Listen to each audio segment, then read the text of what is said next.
कहानी की शुरुआत में हम टेस नाम की एक लड़की को देखते हैं जो एक बहुत ही वीरान घर के सामने अपनी गाड़ी को रोकती है। दरअसल टेस काम के सिलसिले में इस शहर आई थी और यहाँ रहने के लिए टेस ने एक रेंटल सर्विस से ये घर ऑनलाइन बुक किया था। टेस अपना सामान लेकर इस घर के दरवाजे के पास आती है और यहाँ उसने जिस वेबसाइट से ये घर किराए पर लिया था वो उस वेबसाइट से दरवाजे का पासवर्ड लेकर घर का दरवाजा खोलने की कोशिश करती है, लेकिन पासवर्ड डालने के बावजूद भी दरवाजा नहीं खुलता, जैसे किसी ने अंदर से दरवाजा लॉक कर दिया हो। ये देखकर टेस बहुत ज्यादा परेशान हो जाती है। अब काफी रात हो चुकी थी और ऊपर से तेज बारिश भी हो रही थी, इसलिए टेस वापस अपनी गाड़ी में आकर बैठ जाती है। अब यहाँ टेस उस ऑनलाइन रेंटल सर्विस कंपनी को कंप्लेन करने ही वाली थी कि तभी उस घर की लाइट ऑन हो जाती है। ये देखकर टेस हैरान हो गई और वो वापस उस घर के दरवाजे के पास आकर डोरबेल बजाती है। कुछ देर बाद एक अनजान आदमी ने दरवाजा खोला और उसने टेस से पूछा कि इतनी आधी रात को तुम यहाँ क्या कर रही हो। ये सुनकर टेस उसे कहती है कि मुझे छोड़ो, ये बताओ तुम यहाँ क्या कर रहे हो, क्योंकि ये घर मेरा है और मैंने इसे एक ऑनलाइन रेंटल सर्विस से किराए पर लिया है। वो आदमी भी हैरान हुआ। उसने कहा लेकिन ये घर तो मैंने भी एक साइट से बुक किया है। अपनी बात को सच साबित करने के लिए उस आदमी ने टेस को अपने मोबाइल पर इस घर के बुकिंग डिटेल्स दिखाए। ये सब देखने के बाद टेस उस आदमी से कहती है ठीक है ये घर तुम्हारा है, और टेस मायूस होकर वहाँ से जाने लगी है। लेकिन तभी उस आदमी ने टेस को रोका और कहा कि आधी रात हो गई है और बाहर तेज बारिश भी हो रही है, इसलिए आज रात तुम यहीं रुक जाओ और सुबह होते ही यहाँ से निकल जाना। टेस को भी उस आदमी की बात ठीक लगती है और आज रात टेस यहाँ गुजारने का फैसला करती है। लेकिन टेस को उस आदमी के इतने अच्छे होने पर कुछ गड़बड़ नजर आ रहा था, इसीलिए जब वो आदमी वॉशरूम चला जाता है तब टेस उस आदमी की वॉलेट टेबल पर देख लेती है, जिसके बाद वो जल्दी से उस आदमी का आईडी कार्ड निकाल कर देखती है और उसके आईडी कार्ड से हमें पता चलता है कि उस आदमी का नाम टॉम है। टेस यहाँ उस आदमी के आईडी कार्ड की फोटो ले लेती है। वो ऐसा इसलिए करती है कि अगर उसके साथ उस आदमी ने कुछ गलत किया तो इसके पास कोई सबूत तो होगा। कुछ देर बाद टॉम वॉशरूम से बाहर आता है और टेस से कहता है कि मुझे पता है तुम मुझ पर ट्रस्ट नहीं कर रही हो, इसलिए मैं यहाँ सोफे पर सो जाऊंगा और तुम जाकर मेरे रूम में सो सकती हो। टेस को भी सोने के लिए एक सेफ जगह चाहिए थी, इसलिए वो मान जाती है और वो रूम में जाकर दरवाजा अच्छी तरह से लॉक करके सो जाती है। कुछ देर बाद टेस की आंख एक अजीब आवाज से खुलती है। नींद से उठने के बाद वो देखती है कि उसके कमरे का दरवाजा खुला हुआ है, जबकि उसने दरवाजे को अच्छी तरह से लॉक किया था। टेस को बाहर से कुछ अजीब सी आवाजें सुनाई देने लगती हैं, जिसके बाद टेस घबराते हुए रूम से बाहर आती है और हम देखते हैं कि बेसमेंट का दरवाजा अपने आप ही बंद हो गया। टेस धीरे धीरे टॉम के पास जाती है और देखती है कि टॉम सोफे पर सो रहा है। टॉम सोते हुए तड़प रहा था जैसे वो कोई बुरा सपना देख रहा हो। टेस टॉम को जगाती है और उससे पूछती है कि क्या तुमने मेरे रूम का दरवाजा खोला, जिस पर टॉम ने जवाब दिया नहीं, मैं तो गहरी नींद में सो रहा था। ये सुनकर टेस वापस अपने कमरे में आई और इस बार दरवाजे को अच्छे से लॉक करके सो गई। अगली सुबह जब टेस उठी तब उसने देखा कि टॉम घर पर नहीं है, पर उसने टेस के लिए पेपर पर एक मैसेज छोड़ रखा था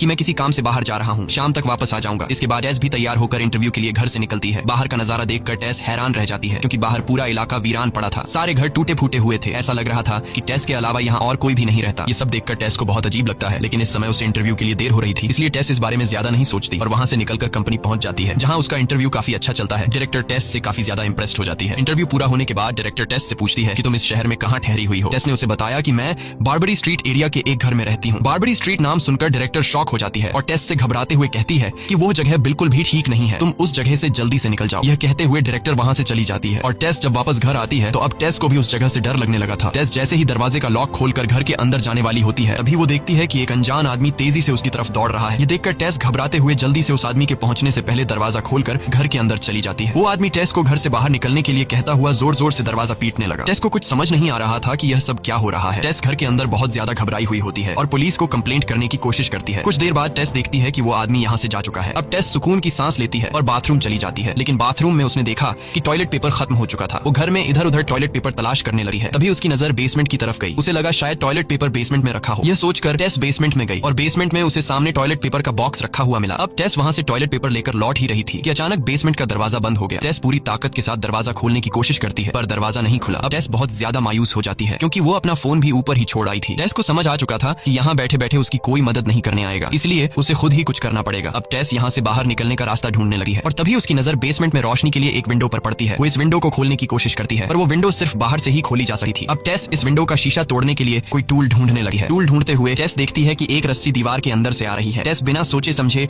वो रस्सी खींचने लगती है और रस्सी के खींचने से एक सीक्रेट रूम का दरवाजा खुल जाता है। अब टेस जब इस रूम के अंदर देखती है तो उसे अंदर कुछ भी नजर नहीं आता, क्योंकि इस रूम के अंदर काला घुप अंधेरा था। टेस अब जानना चाहती थी कि इस रूम के अंदर आखिर है क्या, लेकिन डर के मारे वो अंदर नहीं जा सकती थी। तभी टेस के दिमाग में एक आइडिया आया। उसने एक बड़े मिरर के जरिए बेसमेंट में लगे लाइट की रोशनी को उस अंधेरे वाले कमरे में रिफ्लेक्ट कर दिया, जहाँ टेस को अंदर एक रास्ता नजर आया। अब डरते हुए वो इस रूम के अंदर बने रास्ते में आगे बढ़ने लगी और वहाँ उसने देखा कि अंदर एक दूसरा रूम है। इस रूम का दरवाजा खोलने पर उसे अंदर एक गंदा बेड और एक पुराना वीडियो कैमरा देखा। इस रूम को देखते हुए ऐसा लग रहा था कि जैसे किसी की यहाँ पर वीडियो शूट की जाती हो। तभी टेस की नजर सामने दीवार पर पड़ी, जहाँ खून से सने हुए हाथ का निशान बना था। ये देखकर टेस बहुत ज्यादा डर गई और भागते हुए वहाँ से निकलकर सीधा उस बेसमेंट को रोशनी देने वाली विंडो के पास पहुंची, जहाँ उसने घर के बाहर टॉम को देखा। टॉम को देखते ही टेस चिल्लाती हुई उसे आवाज देने लगी। लकीली टॉम ने उसे देख लिया और वो टेस के पास आया, जहाँ उसने देखा कि टेस बेसमेंट के अंदर फंसी हुई है। अब टॉम जल्दी से जाकर घर के अंदर से बेसमेंट का दरवाजा खोल लेता है और टेस को वहाँ से बाहर निकाल लेता है। अब टेस बहुत ज्यादा डरी हुई थी और वो अपना सामान पैक करके इस घर को छोड़कर जाने वाली थी, लेकिन लेकिन टॉम उसे जाने से रोक देता है और कहता है कि आखिर हुआ क्या है। तब टेस उसे नीचे बेसमेंट में बने सीक्रेट रूम और बेड और कैमरा के बारे में बताती है और कहती है कि ये जगह बिल्कुल भी ठीक नहीं है, हमें जल्दी इस जगह से निकलना होगा। पर टेस को इतना ज्यादा घबराया हुआ देखकर भी टॉम उसकी बातों पर यकीन नहीं कर रहा था। वो टेस से कहता है कि मैं पहले खुद नीचे बेसमेंट में जाऊंगा और वहाँ सब कुछ देखूंगा, अगर वहाँ सच में कोई खतरा हुआ तो हम अभी यहाँ से निकल जाएंगे, बस तब तक तुम मेरा यहाँ इंतजार करना, क्योंकि अगर हम दोनों वहाँ चले गए और फिर से बेसमेंट का दरवाजा बंद हो गया तो हम दोनों वहीं पर हमेशा के लिए फंस जाएंगे। इतना कहकर वो सीधे बेसमेंट की तरफ जाने लगा। टेस ने उसे रोकने की बहुत कोशिश की, लेकिन वो टेस को इग्नोर करके बेसमेंट में चला गया। अब यहाँ टेस उसका इंतजार करने लगती है, लेकिन काफी टाइम गुजरने के बाद जब वो वापस नहीं आता तब टेस बेसमेंट के पास जाकर टॉम को आवाज देने लगी है,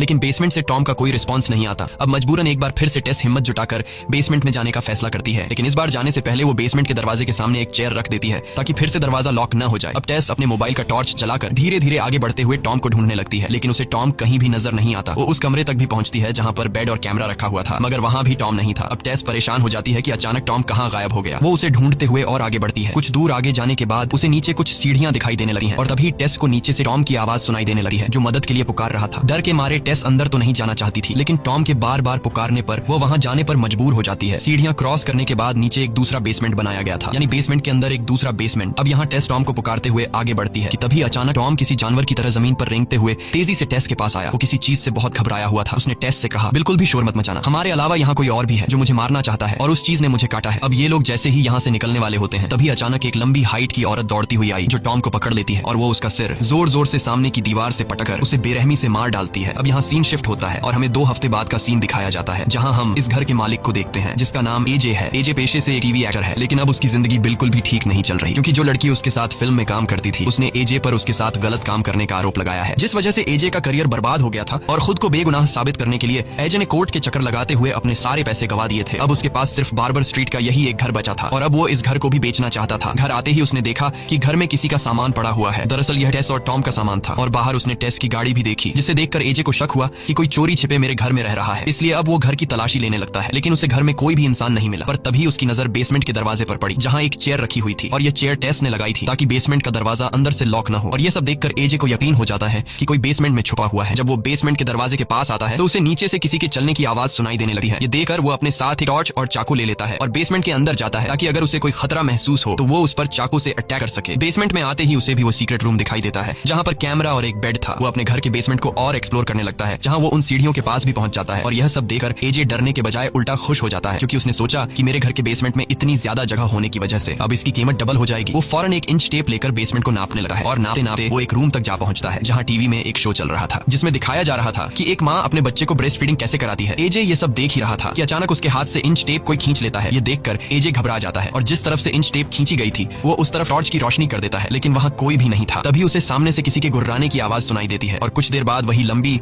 अजीब सी दिखने वाली लेडी उसकी तरफ बढ़ने लगी है, जिसे देखकर वो डर के मारे वहाँ से भागने लगा है और भागते भागते अचानक वो एक गड्ढे में जा गिरता है। गड्ढे में गिरते ही उस औरत ने ऊपर से जाली बंद कर दी, जिससे एजे वहीं कैद होकर रह जाता है। एजे को कुछ समझ नहीं आ रहा था कि यह सब क्या चल रहा है और तभी उसके सामने एक लड़की आती है। ये लड़की कोई और नहीं बल्कि टेस थी, जो पिछले 2 हफ्तों से उसी गड्ढे में फंसी हुई थी। एजे बहुत ज्यादा डरा हुआ था। तब टेस उसे संभालती है और कहती है कि बिल्कुल भी शोर मत करना, वरना वो लेडी गुस्सा हो जाएगी। अगर तुम्हें जिंदा रहना है तो जैसा वो लेडी कहे वैसा तुम्हें करना होगा, नहीं तो वो तुम्हें मार देगी। कुछ देर बाद वही लेडी वहाँ पर आती है और वो ऊपर से एक दूध की बोतल टेस की तरफ बढ़ाती है। टेस बिना सोचे समझे एक छोटी बच्ची की तरह उस बोतल से दूध पीने लगी है। इसके बाद वो लेडी दूध की बोतल एजे की तरफ बढ़ाती है, लेकिन एजे दूध पीने से इनकार कर देता है। टेस उसे समझाती है कि ऐसा मत करो और चुपचाप दूध पी लो। टेस एजे से कहती है कि यह लेडी बस ये चाहती है कि हम उसके बच्चे जैसा बर्ताव करें, लेकिन एजे दूध पीने से फिर भी इनकार कर देता है। ये देखकर वो लेडी गुस्सा हो जाती है और नीचे गड्ढे में उतर आती है। वो पहले टेस को अपने एक अच्छे बच्चे की तरह गले से लगाकर प्यार करती है और फिर वो गुस्से से एजे की तरफ देखती है। इसके बाद वो एजे को घसीट कर अपने साथ ले जाती है। वो एजे को उसी कमरे में ले आती है जहाँ टीवी पर प्रोग्राम चल रहा था, जिसमें दिखाया जा रहा था कि एक माँ अपने बच्चे को ब्रेस्ट फीडिंग कैसे कराती है। वो लेडी भी उसी तरह एजे को जबरदस्ती ब्रेस्ट फीडिंग करवाती है। दूसरी तरफ जब वो लेडी एजे को घसीट कर यहाँ लेकर आ रही थी तब उसने उस गड्ढे का दरवाजा बंद नहीं किया था और इसी मौके का फायदा उठाते हुए टेस उस गड्ढे से बाहर निकल आती है और वहाँ से भागने लगती है, लेकिन तभी गलती से उसका पैर इंच टेप से टकरा जाता है, जिसकी आवाज वो लेडी सुन लेती है और वो समझ जाती है कि टेस यहाँ से भागने की कोशिश कर रही है। अब वो लेडी एजे को यहीं छोड़कर टेस का पीछा करने लगती है। टेस तेजी से दौड़ते हुए ऊपर बेसमेंट के दरवाजे तक पहुंच जाती है, लेकिन बेसमेंट का दरवाजा लॉक हो चुका था। टेस पूरी ताकत से दरवाजा खोलने की कोशिश करती है, लेकिन जब वो दरवाजा नहीं खुलता तो वो भागकर बेसमेंट की खिड़की का कांच तोड़ देती है और वहाँ से बाहर निकलने की कोशिश करने लगती है। इस दौरान वो लेडी टेस के काफी करीब आ चुकी थी, लेकिन इससे पहले कि वो लेडी टेस को पकड़ पाती तभी बाहर से एक आदमी आकर टेस को बाहर की तरफ खींच लेता है। अगर वह आदमी 1 सेकंड भी देर करता तो टेस की जान चली जाती, क्योंकि वो लेडी टेस के निकलते ही वहाँ पहुंच जाती है। अब टेस की जान जिस आदमी ने बचाई थी वो आदमी कोई और नहीं था बल्कि वही आदमी था जो शुरुआत में टेस को इस घर के अंदर जाने से रोक रहा था। अब टेस उस आदमी को समझाती है कि इस घर में एक बहुत ही खौफनाक लेडी रहती कहती है, लेकिन उस आदमी को पहले से ही उस लेडी के बारे में पता था। अब वो आदमी टेस से कहता है कि जितनी जल्दी हो सके इस शहर से दूर निकल जाओ, वरना वो लेडी तुम्हें ढूंढकर सारी जिंदगी अपने पास रख लेगी। लेकिन टेस उसे कहती है कि अंदर एक और आदमी भी फंसा हुआ है जिसे मेरी मदद की जरूरत है। तब वो आदमी टेस से कहता है, शुक्र करो कि तुम्हारी जान बच गई, मेरी मानो तो तुम जल्द से जल्द यहाँ से निकल जाओ, क्योंकि रात होते ही वो लेडी तुम्हें ढूंढती हुई बाहर निकलेगी। अगर तुम इस इलाके के आसपास रहे तो वो लेडी तुम्हें किसी भी तरह पकड़ लेगी और फिर हमेशा के लिए अपने पास कैद कर लेगी। इसके बाद वो आदमी टेस से कहता है कि मेरा काम था तुम्हें समझाना, बाकी तुम खुद को बचाती हो या नहीं वो तुम्हारी मर्जी। अब टेस वहाँ से जाना तो चाहती थी, पर टेस एक अच्छे दिल की मालिक थी, इसलिए वो एजे को अकेले उस लेडी के पास नहीं छोड़ सकती थी।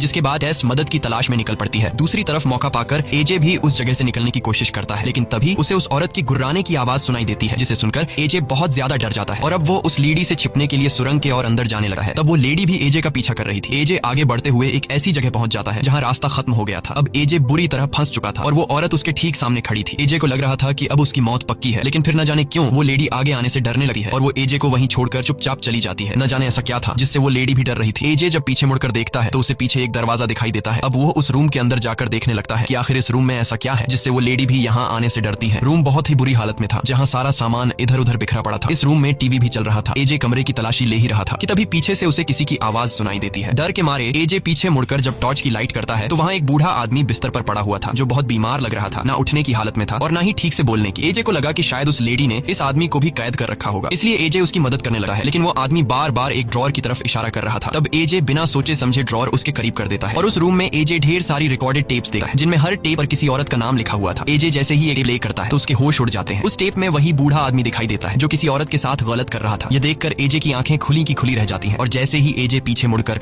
उस बूढ़े आदमी की तरफ देखता है तो वो बूढ़ा आदमी ड्रॉर से गन निकाल रहा होता है। एजे को लगा कि अब तो वो मारा गया, लेकिन अगले ही पल वो बूढ़ा आदमी खुद को ही गोली मार लेता है। दूसरी तरफ टेस पुलिस ऑफिसर्स के साथ उस घर के बाहर पहुंचती है। टेस उन्हें सारी बात समझाती है कि इस घर में क्या चल रहा है, लेकिन पुलिस वालों को टेस पर यकीन नहीं होता, क्योंकि टेस के पुराने कपड़े और उसकी हालत देखकर उन्हें लगता है कि टेस ने कोई नशा किया है, इसलिए पुलिस टेस को इग्नोर करके चले जाते हैं। यह देखकर टेस और ज्यादा परेशान हो जाती है। अब टेस को समझ आ जाता है कि उसे खुद ही कुछ करना पड़ेगा। जल्द ही रात होने वाली थी, इसलिए टेस समझदारी से काम लेते हुए अपनी कार में जाकर बैठ जाती है, क्योंकि उसे पता था कि अब वो लेडी उसे ढूंढने बाहर निकलेगी। और ऐसा ही होता है। अंधेरा होते ही वो लेडी टेस को ढूंढने घर से बाहर निकलती है। अब इससे पहले कि वो लेडी टेस को कार में देख पाती, तभी टेस फौरन कार स्टार्ट करती है और फुल स्पीड से उस लेडी को टक्कर मारकर सामने की दीवार से चिपका देती है, जिससे वो लेडी ना पीछे जा सकती थी और ना ही आगे। वो वहीं फंसकर रह जाती है और कुछ ही देर बाद वो लेडी बेहोश हो जाती है। मौके का फायदा उठाते हुए टेस जल्दी से एजे को बचाने बेसमेंट में चली जाती है और एजे को ढूंढने लगती है। वहीं एजे भी उस गन को उठा लेता है जिससे उस बूढ़े आदमी ने खुद को शूट किया था और बाहर निकलने की कोशिश करता है। अंधेरे की वजह से एजे को कुछ भी दिखाई नहीं दे रहा था और तभी उसे सामने से कोई अपनी तरफ आता हुआ दिखता है। डर के मारे एजे उसे शूट कर देता है। जब एजे उसके पास पहुंचता है तो वो देखता है कि वो टेस थी। लकीली गोली टेस के पेट को छूकर निकल गई थी, इसलिए उसकी जान बच जाती है। अब एजे टेस को संभालते हुए घर से बाहर लाता है। बाहर आते ही टेस देखती है कि वो लेडी जिसे उसने थोड़ी देर पहले कार से टक्कर मारकर दीवार से चिपका दिया था, वो वहां से गायब हो चुकी थी। टक्कर की वजह से टेस की कार भी खराब हो चुकी थी, इसलिए वो लोग कार में बैठकर भाग भी नहीं सकते थे। अब वो लोग पैदल ही वहां से भागने लगे हैं। कुछ दूर आगे जाने के बाद उन्हें वो अनजान आदमी मिल जाता है, जो इशारे से उन्हें चुपचाप अपने पास बुलाता है और वो आदमी उन दोनों को एक टैंक के पास ले आता है। वो आदमी कहता है कि इस जगह तक वो लेडी नहीं आ सकती। तब एजे उस आदमी से पूछता है कि वो लेडी कौन है और मेरे घर में क्या कर रही है। तब वो आदमी उन्हें बताता है कि वो लेडी पिछले 40 सालों से इस घर में रह रही है और यह घर उसके डैड का है। तब एजे कहता है कि यह कैसे हो सकता है, ये घर तो मेरा है। जिस पर वो आदमी जवाब देता है, कागजात के मुताबिक तो ये घर तुम्हारा है, तुमने इसे कुछ साल पहले खरीदा होगा, लेकिन इस घर का पहला मालिक फ्रैंक नाम का एक आदमी था और वो लेडी फ्रैंक की बेटी है। फ्रैंक एक बेहद बेरहम इंसान था जो पराई औरतों को पकड़कर इस घर के बेसमेंट में लाकर बांध दिया करता था और फिर उनके साथ गलत काम करके उनसे बच्चे पैदा किया करता था। अगर लड़का पैदा होता तो वह उसे मार देता था और अगर लड़की होती तो वह उसे भी कैद में रखकर बड़ा करता था और फिर अपनी ही बेटी के साथ भी गलत काम करता था। फ्रैंक की ज्यादातर औलाद कमजोर हुआ करती थी, जिस वजह से उसकी ज्यादातर बेटियां मर गई, लेकिन उनमें से एक यह लेडी आज भी जिंदा है और यह लेडी फ्रैंक के गुनाहों की सजा है। वह आदमी उन्हें बताता है कि 40 सालों तक काले अंधेरे में रहने के बाद अब वह लेडी ज्यादा रोशनी बर्दाश्त नहीं कर सकती, इसीलिए वह रात के समय बाहर निकलती है। वह आदमी उन दोनों से कहता है कि उस लेडी से तुम्हें जान का खतरा नहीं है, वह तुम्हें अपनी औलाद समझती है, इसीलिए वह तुम्हें मारेगी नहीं बल्कि तुम्हें हमेशा के लिए अपने पास कैद करके रखेगी। उस आदमी की सारी बातें सुनकर एजे समझ जाता है कि सुरंग में जिस बूढ़े आदमी ने खुद को गोली मारी थी वही फ्रैंक था। अभी उनकी बातें चल ही रही थी कि तभी पीछे से दीवार तोड़कर वह लेडी उनके पास आ जाती है और उस आदमी को गर्दन से दबोचकर पकड़ लेती है और फिर उसे बेरहमी से मार डालती है। डर के मारे एजे टेस को उसी जख्मी हालत में छोड़कर